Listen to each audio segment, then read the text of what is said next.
partamos. A veces, olvidamos que lo más importante que tenemos es nuestra salud. Y es que, de nada nos sirve lo material si no podemos disfrutarlo por algún padecimiento que tengamos. Pero, ¿qué pasa cuando la cura resulta ser peor que la enfermedad? ¿Qué hay de esos casos en los que la persona encargada de devolverle la salud a su paciente, no solo la empeora sino que termina arruinando su vida? Es de eso de lo que hablaremos el día de hoy. Mientras escuchas estos casos reales, trata de imaginar que eres tú o alguien que quieres el que protagoniza el incidente. Pues nunca se sabe si las manos que te curan, serán las mismas que te maten. Ya sea por practicar un deporte, por el tipo de trabajo que se realiza o por instancias de la vida, llegamos a padecer algún malestar en el área de la columna. Si alguna vez te ha ocurrido, sabrás que, dependiendo la gravedad, se considera la opción de asistir a un quiropráctico para tratar la dolencia. La quiropraxia se basa en la premisa de que la correcta alineación de la estructura del cuerpo, particularmente la columna vertebral, permitirá que el sistema nervioso funcione de manera óptima, lo cual es esencial para la salud general del cuerpo. Gracias al Internet, los quiroprácticos se hicieron muy conocidos, por videos donde muestran las terapias a sus pacientes, que, luego de un rato de maniobras que resultan en crujidos fuertes, terminan saliendo de las clínicas sonrientes y con su dolor aliviado. Quizá por escuchar lo efectivos que eran los tratamientos de quiroprácticos, fue que Jonathan Buckley, de 32 años, se convenció de ir a uno el 26 de octubre del 2015. Originario de Atlanta, Jonathan era alguien muy activo, practicaba deporte constantemente. La molestia causada por un dolor en el cuello lo llevó a hacer una cita con un quiropráctico. Durante la cita, el encargado comenzó a manipular el área de las cervicales de Jonathan, haciendo los ajustes que ya eran rutinarios. Sin embargo, en cierto momento Jonathan se empezó a marear y a sufrir una convulsión, lo que hizo que los encargados de la clínica llamaran a los servicios de emergencia. Fue llevado al hospital de North Fulton, donde lo dejaron en mal estado por poco más de un día entero, hasta que los médicos pudieron deducir que Jonathan había sufrido un derrame cerebral. Cuando intentaron revertir los daños, ya era demasiado tarde. Ese día de octubre del 2015, Jonathan Buckley quedó paralizado. Su condición se llama popularmente como síndrome de cautiverio. Este síndrome es muy raro, ya que la persona que lo padece pierde movilidad absoluta, valiéndose solo del movimiento ocular. Desde entonces, Jonathan solo podía comunicarse mediante parpadeos, viéndose postrado a una silla de ruedas. Los procesos legales iniciaron, y aunque se sabe que durante su visita al quiropráctico, el ajuste le causó la disección de una arteria cervical, la falta de acción inmediata de los médicos de emergencia hizo que la misma se complicara, por lo que en el juicio, no se sostuvieron cargos contra el quiropráctico, sino contra el neurólogo y el médico de emergencias. En octubre del 2022 se llegó a un veredicto. La familia de Jonathan sería indemnizada por un total de $75 millones. La información posterior al juicio es muy escasa, y de hecho, encontré una página de un obituario que dice que Jonathan falleció en enero del 2026. He intentado encontrar otra fuente que tenga la información, pero no hay ninguna. El hecho de que tengan adjuntas varias fotografías familiares de él, da a pensar que posiblemente él sí haya fallecido. Quizá el momento de mayor incertidumbre para quienes serán padres es al momento del parto. El proceso de los 9 meses con cuidados para la madre, que consecuentemente darán protección a su hijo, pueden demostrar o no sus resultados en ese momento tan importante. Ahora, imagínate que el parto salió bien, que tienes frente a tus ojos a tu hijo, y que de repente, sin mayor explicación ocurre una complicación. Esto le ocurrió a inicios del 2019 a una joven pareja originaria del occidente de Guatemala. Luis Yaxcal y Elsa Mo acababan de presenciar el nacimiento de su primer hijo, al que esperaban con mucha ilusión. Alexis Josué Yaxcal Mo nació en un parto natural que no tuvo complicaciones en ningún momento. La pareja se encontraba feliz. Sin embargo, poco tiempo después de conocer a su primogénito, quien se encontraba muy tranquilo, una enfermera se acercó a ellos y tomó al niño y se lo llevó durante 15 minutos. Cuando lo regresó, el niño estaba llorando y una de sus piernas estaba vendada. Cuando le preguntaron por qué, la enfermera respondió que su pierna estaba mal, pero que con el vendaje se iba a arreglar. El bebé estaba irritable y rechazó ser amamantado. Poco tiempo después les informaron que su hijo sería trasladado a un hospital en la capital del país. Sus padres tuvieron que pedir un préstamo para poder hacer todo el viaje para no dejar solo a su hijo, que no presentaba mejoría. El martes 5 de febrero del 2019, en horas de la mañana, los miembros del hospital le llamaron a la pareja para informarles que Alexis Josué se descompensó y falleció. Los esposos no recibieron explicación alguna sobre qué fue lo que ocurrió a su hijo en la pierna, ni qué fue exactamente lo que causó su fallecimiento. El niño había nacido bien, pero desde que se lo llevaron no volvió a ser el mismo. A más de 7 años, no se hizo justicia y la causa del fallecimiento de Alexis quedó en silencio. Sus padres, al ser de escasos recursos, decidieron no someterse al engorroso, y casi siempre inefectivo proceso judicial contra el hospital, que les entregó a su hijo en un ataúd. El cáncer de mama es una enfermedad en la que células de la mama alteradas se multiplican sin control y forman tumores que, de no tratarse, pueden propagarse por todo el cuerpo y causar la muerte. Es el segundo tipo de cáncer más común. Solo en 2022 fallecieron más de 600.000 personas debido a este cáncer. Para tratar esta enfermedad se utiliza la quimioterapia, que se define como un tratamiento farmacológico sumamente fuerte que destruye las células cancerígenas del cuerpo. Debido al desafío que este tratamiento implica al cuerpo humano, es uno de los más delicados y que requiere de ciertas condiciones para poder ser realizado en el paciente. Una de estas personas fue una mujer llamada Betsy Lehman, quien trabajaba desde 1981 escribiendo artículos para la columna de salud de El Boston Globe. Betsy era una reportera muy respetada en el medio, y fuera de su vida laboral, era una mujer muy querida. Estaba casada y tenía 2 hijos. Sin embargo, su vida se vio obstaculizada cuando un cáncer de mama sin detectar comenzó a avanzar rápidamente por su organismo, deteriorando su salud. Para el 14 de noviembre de 1994, Betsy fue ingresada al Dana-Farber Cancer Institute, un establecimiento especializado en tratar a pacientes con cáncer. Betsy pasó unas semanas recibiendo el tratamiento de la quimioterapia, y aunque los miembros del hospital decían que ella estaba mejorando, Betsy no sentía diferencia alguna, y de hecho, admitió sentirse peor. Betsy estuvo internada aproximadamente 19 días, pues para el 3 de diciembre de 1994, Betsy perdió la vida.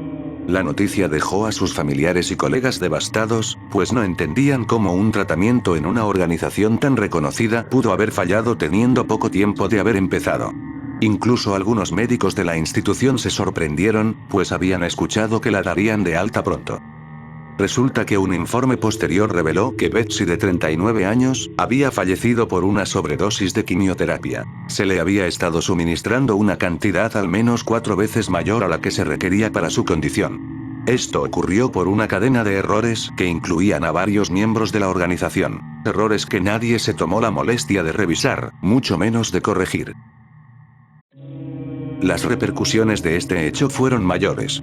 Aunque no se tiene la información concreta, se dice que el establecimiento tuvo que otorgar una indemnización económica a la familia de Betsy. Asimismo, se creó el Centro para Cuidados de Pacientes Betsy Lehman, organización encargada de prevenir errores médicos que terminen arrebatando vidas. Sin dudas, un caso aterrador, aunque muy poco conocido. Entre todos los métodos anticonceptivos que existen, muchas personas optan por el DIU, es decir, el dispositivo intrauterino. Es una pequeña pieza en forma de T, que se introduce en el útero para prevenir los embarazos. Ha demostrado ser un método muy eficaz con una tasa de falla relativamente pequeña, además de ser de alta duración. Sin embargo, el reporte más común de este método es que en algunas ocasiones, el DIU tiende a moverse de lugar, causando molestias. Una situación así ocurrió a finales de septiembre del 2018 en México, cuando una joven de 27 años llamada Vanessa Di Velázquez, asistió al Instituto Mexicano del Seguro Social, abreviado como IMSS, por un dolor abdominal. Acudió al área de ginecobstetricia en el Hospital General Regional número 1 de Querétaro, para retirarse el DIU, que se había movido de lugar. Los médicos lo extrajeron con pinzas, sin realizar previamente un ultrasonido o estudios de rayos X. 3 días después, Vanessa acudió de nuevo por un dolor lumbar, donde se anotó como antecedente el retiro del DIU y que, sin llevar a cabo algún análisis, se le diagnosticó lumbalgia aguda. Pero la situación de salud de la joven empeoró y se presentó en el área de urgencias, donde ingresó por pérdida de sangre, gastroenteritis infecciosa y deshidratación severa. Esto provocó que fuera necesario proporcionarle respiración mecánica a la mujer, que la intubaran y le hicieran una transfusión sanguínea. Ella sufrió 3 infartos, que requirió que la reanimaran por 30 minutos. Cuando se controló esa situación, los médicos le realizaron extirpación de útero y ovario y, posteriormente, le amputaron ambas piernas. La mujer pasó 9 días en coma, y cuando sus familiares pidieron una explicación al IMSS, ellos le dijeron que la culpa era de Vanessa por haber traído esa infección. A más de 8 años de lo ocurrido, y siendo una madre soltera de 2 hijos, Vanessa ha salido adelante, pero no olvida que los médicos del IMSS le ofrecieron 88.000 pesos como compensación, lo que vendría siendo poco más de $4.900. Ella declaró que si sus piernas valían eso, que ella conseguía el dinero y se los pagaba para que le regresaran las piernas. Tuvo que reunir fondos para poder adquirir las prótesis que porta al día de hoy, que cada una asciende a más de 250.000 pesos. Cuenta con amargura que todo eso se pudo haber evitado, si los médicos hubieran hecho su trabajo de la manera correcta. El 22 de agosto de 1965, Janet Reiner pudo ver con alivio y alegría que su sueño de ser madre se había cumplido de sobremanera. Había dado a luz a 2 gemelos, a los que llamó Brian y Bruce. Ambos nacieron sanos y sin complicación aparente, pero en cuestión de tiempo, la vida de la familia Reiner cambiaría para mal.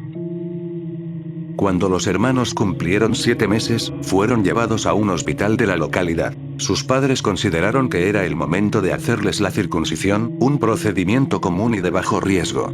Sin embargo, el médico a cargo de la operación utilizó una herramienta eléctrica que estaba fallando constantemente. Cuando hizo un último intento, la herramienta quemó por completo el órgano reproductor de Brian Reiner, haciendo que quedara irreparable. Su hermano Bruce no fue operado. Al poco tiempo de la fallida operación, los padres de los gemelos vieron por la televisión a un famoso psicólogo llamado John Money. Él tenía una teoría que afirmaba que el género era algo que se determinaba mayormente por la crianza, y no por algo meramente biológico. Su argumento resultó lo suficientemente convincente para que la familia decidiera contarles el caso de Brian.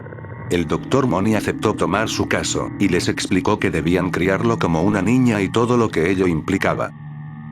Cuando Brian cumplió 18 meses de edad, fue castrado y terminó orinando por un orificio en su abdomen. Sus padres comenzaron a dirigirse a él como Brenda. Money aprovechó estas instancias para hacer experimentos que refutarían su teoría del género. Escribió sobre Brian en varios libros, y lo llamaba el experimento John y Joan. Aunque los elogios eran para el doctor, por otro lado, la vida de Brian se había vuelto un infierno. Y es que, por más que fuera vestido y tratado como niña, él quería jugar con los otros niños y comportarse de manera masculina. Su hermano se avergonzaba de él y no jugaban juntos, eso mismo hizo que pasara mucho tiempo solo. Además, las visitas con John Money se tornaron traumáticas para los hermanos. Estas solo se detuvieron cuando, después de que Money insistiera en que Brian, de 13 años en ese momento, debía hacerse una cirugía para tener un órgano reproductor femenino, Brian amenazó a sus padres con que si lo hacían ir de nuevo con el doctor, él acabaría consigo mismo. Fue entonces que sus padres le revelaron la verdad a él y a su hermano. Mientras que Brian se sintió aliviado, Bruce se sintió aún más traumatizado por las escenas de carácter íntimo que el doctor le hizo realizar junto a su hermano para, según él, que ambos asumieran su rol de género. Brian se cambió el nombre a David, se sometió a una cirugía para arreglar en la medida de lo posible su anatomía. Para 1990 se casó con una mujer llamada Irene Fontaine, y adoptó a los 3 hijos de ella. Debido a su turbulenta vida, no terminó sus estudios y tuvo trabajos mal pagados. Las cosas para Bruce no iban bien. Terminó desarrollando esquizofrenia y depresión. Luego de 2 matrimonios fallidos y muchos traumas sin tratar, terminó eliminándose a sí mismo, el 1 de julio del 2002, luego de consumir una combinación fatal de sustancias. El fallecimiento de Bruce dejó mucho peor a David, quien pasaba por momentos económicos difíciles. El 2 de mayo del 2004, Irene Fontaine le pidió el divorcio, noticia que devastó a David, quien decidió salir de su casa sin dar explicaciones. 2 días después, la policía encontró el cuerpo sin vida de David Reiner de 38 años, quien decidió finalizar todo por cuenta propia. Para ese momento, el padre de David también había tomado esa decisión fatal, producto del remordimiento de lo que hizo pasar a su hijo. Mientras que la madre de David tuvo que ser internada por depresión severa en varias ocasiones. John Money jamás se pronunció al respecto, y falleció por complicaciones del Parkinson el 7 de julio del 2006 a los 85 años.